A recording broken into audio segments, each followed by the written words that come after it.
In this episode of Cheap Tricks, I want to talk about something that rarely gets any attention, especially in the airbrush field, and that's your drawing ability.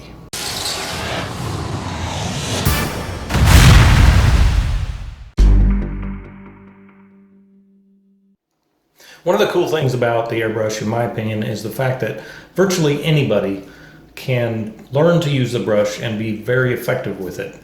When you complement the airbrush with the other tools that are available, like stencils, masks, freehand shields, even somebody with virtually no background in art whatsoever can put out some amazing work. I've seen it. We're always trying to improve our artwork. At least I am, and I hope you guys are too. One of the fundamental ways that you can do that, and it's one of the cheapest airbrush tricks of all, because really all it requires is a pencil, a piece of paper, and some time. It's your drawing skill. Drawing skill is essential in any art form. It doesn't matter whether you're a tattoo artist, an oil painter, an airbrush artist, whatever. If you improve your drawing skill, your painting skills will improve as well. That drawing skill translates into all the other forms of art. I've surrounded myself with some of my own pencil drawings just to show you guys some of the stuff that I've done over the years. And these span decades. This one I did when I was about 14. The 57 Chevy I did in high school. The Tiger was done in 2008. This skull was done in 2011. The Scooby-Doo and the little girl, that's actually my daughter. I turned her into a cartoon around 2013, 2014 probably.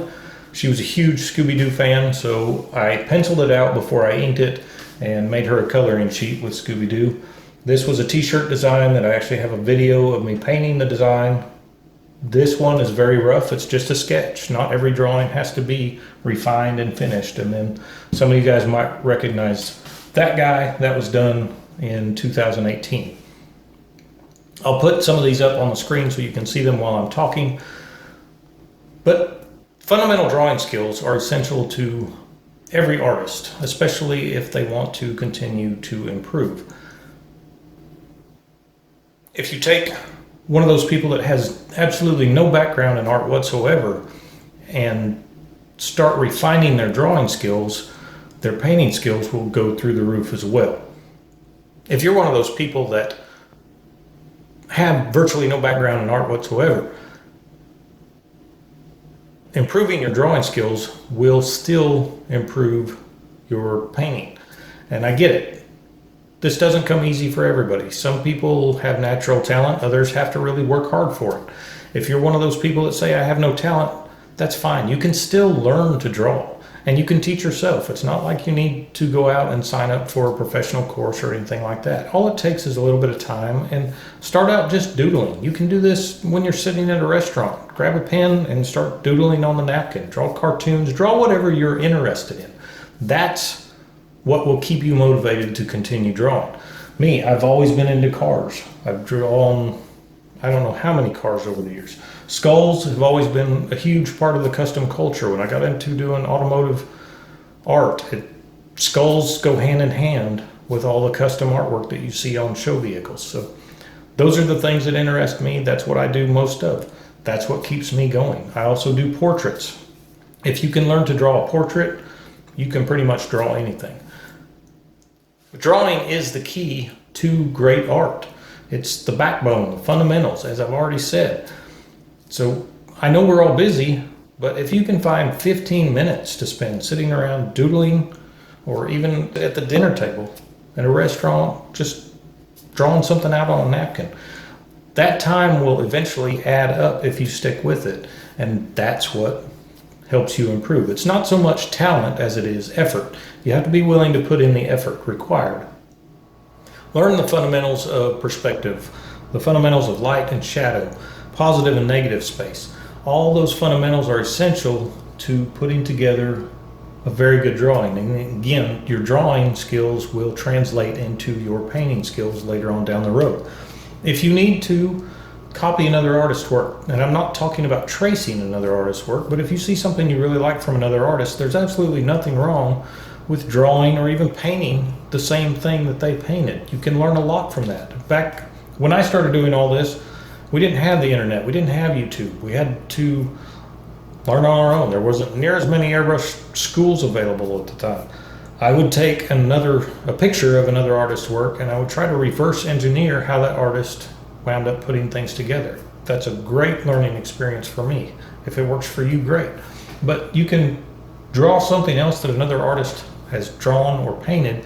Pay attention to how they shade things, how the light and shadow, perspective, all that works. That's a learning experience for you. Reference photos are important, whether you're painting, drawing. Even if when I'm painting something or creating something out of my head, I will still use a number of different reference photos because that gives you the realism that can guide you in the light and shadow shapes, the way things appear to make it look more natural. Black and white photographs are easier, especially in the beginning, because you get a better idea of values. You don't have to mess with the contrasting colors in the artwork. And you can change any image into a black and white. Try drawing in black and white. Again, it's just fundamentals, guys. This is something I'm passionate about because it works.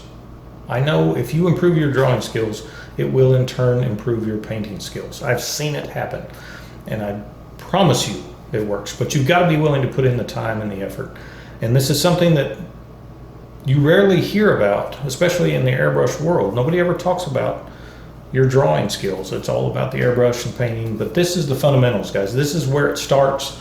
This is where you begin building your real talent right here, is at the drawing table. So you need to work on both. I'm not saying spend every waking minute, every hour you have free time, but again, if you can spend 15, 20, 30 minutes every other day, every day, whatever works for you, but work on your drawing skills a little bit. I guarantee you it will pay off in the end. I think that pretty much wraps up my soapbox for this video.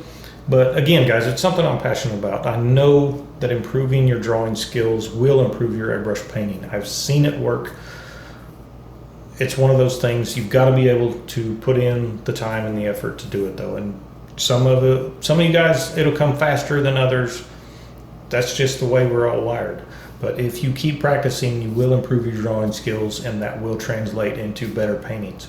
I know this is primarily an airbrush channel. The airbrush is my true passion. I love to teach others how to airbrush. I like making these videos showing you guys different tips, tricks, things of that nature. But if you have questions about the drawing end of it, post them in the comments. I try to reply to all my comments. If in the future maybe you would like to see some videos covering more of the drawing side, let me know that in the comments. It's a possibility. I haven't really thought about it up until this point, but if you guys respond wanting to see some of that, then I can put some of that together. I'm Trevor Meredith with Wicked Art Airbrush Studio. I hope you guys got something out of this. If you did, remember to like, subscribe, and share, and I'll see you guys next time.